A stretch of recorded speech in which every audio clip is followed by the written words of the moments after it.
It looks like fans have finally figured out why Beyonce and Jay Z's son, Sir Carter, has been missing for the past couple of years, and allegedly it's because Sir is autistic. Everyone knows that Beyonce and Jay Z are very big on optics, and they carefully control their image in the media. But fans are convinced that the reason Jay Z won't claim Sir is because the image of an autistic son doesn't fit with the perfect family image, does not fit the image of the perfect family that he wanted. But why on earth would Beyonce let Jay Z treat their son like this? And why on earth does Jay Z seem to have a problem with accepting his male children? Let's break this down. Okay, so at this point, it's pretty clear that Jay Z and Beyonce are hiding Sir Carter. Fans have pointed out how weird it is that we never see him. At first, the narrative was that they were protecting both of their twins because they were pretty young. This makes sense because y'all know how much hate Blue Ivy got when she was a child. Fans would talk smack about her, from her looks to her hair. Every part of her was up for debate. It's still wild how comfortable grown adults were about speaking on a child, so it makes sense that Bianca and Jay Z would want to protect their younger kids. I mean, we didn't even see much of Blue Ivy until she popped up during the Renaissance World Tour. On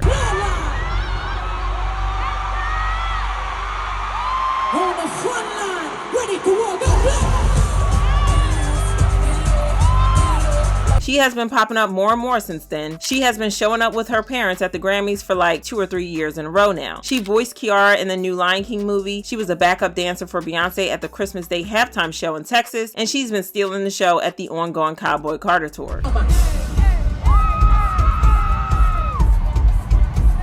But like I said, we didn't really see a lot of Blue Ivy growing up, so at first it wasn't surprising that we didn't see Sir and Rumi, because it was what we expected from Beyonce. They're super private and protective of their kids, so while fans were curious, we didn't think much of it. However, that started to change when we started to see more and more of Rumi. At first, it was regular fan sightings, but then it started to get bigger. She attended the Super Bowl with Jay Z and Blue, which was a pretty big deal. But then it got even bigger when she started going on stage with Blue and Beyonce on the Cowboy Carter tour, and everyone has fallen in love with her adorable nature. It's not hard to. Just sit back and relax and enjoy my evening. When all of a sudden, I hear this agitating, grating voice. But still, it has been crickets when it comes to Sir. No Super Bowl appearance for him, no stage presence, nothing. It's almost like he doesn't exist, which is weird. Even though Rumi didn't make her stage debut until this year, she still attended multiple shows at the Renaissance Tour in 2023, along with her dad.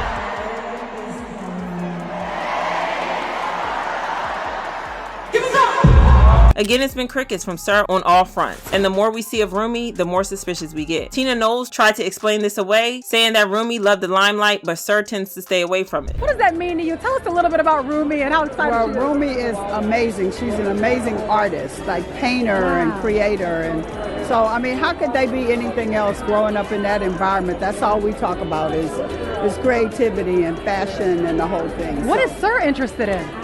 Sir is very quiet and is very, very smart and does all of the number stuff. So he's not into the fashion stuff as much. Just like Beyonce, Tina is super protective of the kids, and she has opened up about how she felt about them growing up with their parents' fame. In a recent interview, she said, "If I had my first choice, they would not have to deal with the things that they have to deal with as kids. But one day they'll read the ignorance that people put out there about them, the lies and all of that, and I do worry about that." A lot of fans took this as confirmation of the autism, especially when Kanye West tweeted, "Wait, has anyone ever seen Jay Z and Beyonce's younger kids? They're no, like literally, and this is why artificial insemination is such a blessing. Having children is a choice. If Twitter take my ish down, then so be it, but I need y'all to know Jay Z or nobody have no power over me." That was nasty, but again, it confirmed the autism diagnosis. And now there's a new conspiracy theory floating around that Jay Z allegedly refuses to accept Sir because of his autism. He's very big on image, and in the past, he used to talk about his heir and passing on his legacy. Everyone knows that Blue is Beyonce's heir, and we can already see the legacy plan in action. But the streets are saying that because of Sir's reported autism, Jay Z won't accept him because he supposedly thinks that it makes him look bad. As wild as this sounds, it's not the first time that Jay Z has distanced himself from his son, because he has been doing the same thing for a man named Ramir Satterthwaite. Ramir has been trying to get Jay Z to get a paternity test. He and his guardian filed a civil lawsuit back in December 2014, seeking to get Jay Z to agree to a DNA test. But Jay Z and his elite team of lawyers have been dodging that for many years now. By now, this whole situation has been dragging out for years. Jay Z kept insisting he wasn't the father, but for some reason, he kept avoiding the DNA test that could have ended all the speculation. Ramir Ramir was understandably hurt about the situation, and he agreed to do a sit-down interview with The Sun online, where he denied allegations that he was ever after Jay Z's money, saying, "I don't want money or anything like that from Jay Z. I just want him to finally tell the truth to the world. He's supposed to be a positive role model for our community. He stands there screaming Black Lives Matter. Well, tell the truth and take responsibility. And if you say I'm not your son and nothing ever happened with my mom, then just take the test. If you are telling the truth, then why is your first answer whenever you're asked to take a paternity test, no?" Ramir's guardian, Lily, also shared some details that really put the whole situation into perspective. Apparently, Jay Z had gotten Ramir's mom, Wanda, pregnant when she was just 16 years old, and he was 22. But that's not all, because according to reports, not only did Jay Z allegedly get Wanda pregnant, but he also allegedly has started dating her way before then. Allegedly, the relationship might have started when she was just 13 years old and he was in his 20s. Lily said Wanda was only 16 when she allegedly met Sean, but she may have told him she was older. She fell pregnant but had no idea how to contact him. When Lily and Ramir initially approached Jay Z's legal team, their goal was to handle the situation quietly without turning it into a public spectacle. Interestingly, Jay Z's lawyers seemed pretty eager to keep it all under wraps too. At one point, they even brought up the idea of signing Ramir to Jay Z's label, as if that might help settle the matter quietly. However, that quickly changed when they found out Wanda's real age. Lily said, "I got a call from his in-house lawyer and they were very helpful, and we thought we would resolve this privately. They even talked about Ramir's music talent and whether it was a good time to put him on his record label, but he had to finish high school, so I said no." Suddenly, different lawyers got involved and their attitude completely changed. I think they realized there was more at stake for Sean, given that Wanda was allegedly underage. Jay Z has continued to deny being Ramir's father, but again, he has been fighting the DNA test. With the technology we have now, he doesn't even need to give a blood sample. A quick mouth swab or even a strand of hair is enough for a test, and it takes 5 to 10 seconds to get the sample. His refusal to do the needful for more than 15 years has fans convinced that he knows he's Ramir's father, but doesn't want to admit it. Why? Because it will make him look bad. Like I said, Jay Z is very particular about optics, but at this point, we need to talk about how bad this mess has him looking. First, he refused to take a paternity test for one son, and now there are rumors that he has allegedly distanced himself from another son because he doesn't fit the image of the legacy that he wants to build. This is a hot mess, but unfortunately, it's not all that uncommon for people around neurodivergent kids to see them as less capable than other kids. But anywho, y'all let me know what you think about Jay Z refusing to accept Sir Carter, and then check out this next video.